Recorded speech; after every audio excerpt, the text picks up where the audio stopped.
ang nag-deliver papunta sa bahay nila Pangulong Bongbong Marcos at Speaker Martin Romualdez mag-insert o magpasok ng 100 billion worth of projects sa BICAM. Sana po ay hindi nila ako mapatay bago ko mailabas ang lahat.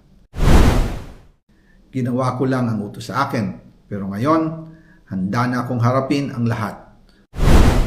Ginagamit ng administrasyon ang buong resources ng bansa para tumahimik ako.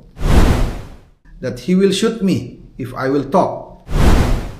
Gagamitin ako bilang panakipbutas sa kanilang kampanya laban sa korupsyon. Hindi na ako mananahimik, ilalabas ko ang lahat ng katotohanan.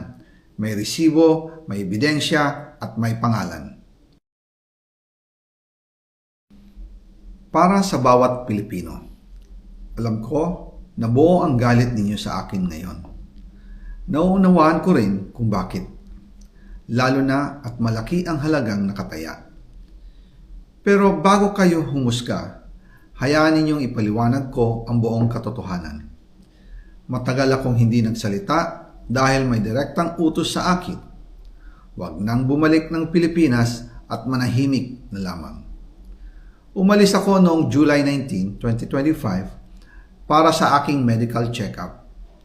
Nakaplanong bumalik pagkatapos ng SONA ni Pangulo. Pero habang papauwi na ako, tinawagan ako ni dating Speaker Martin Romualdez at sinabihan, "Stay out of the country. You will be well taken care of as instructed by the President." Noon naniniwala pa ako sa kanila, kaya't hindi ako bumalik. Tumikom ang aking bibig, sumunod ako, pero ang hindi ko alam, ang ibig pala nilang sabihin sa aalagaan ka namin ay gagamitin ako bilang panakipbutas sa kanilang kampanya laban sa korupsyon. Ginawa nila akong poster boy ng kanilang sariling kasinungalingan. Ngayon, hindi na ako mananahimik, ilalabas ko ang lahat ng katotohanan. May resibo, may ebidensya, at may pangalan.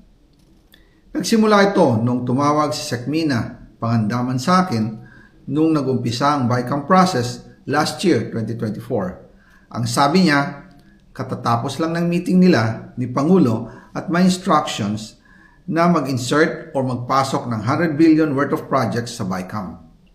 At sinabi pa ni Sekmina, you can confirm with Yusek Adrian Bersamin dahil magkasama sila sa meeting ni Pangulong BBM noong araw na yon.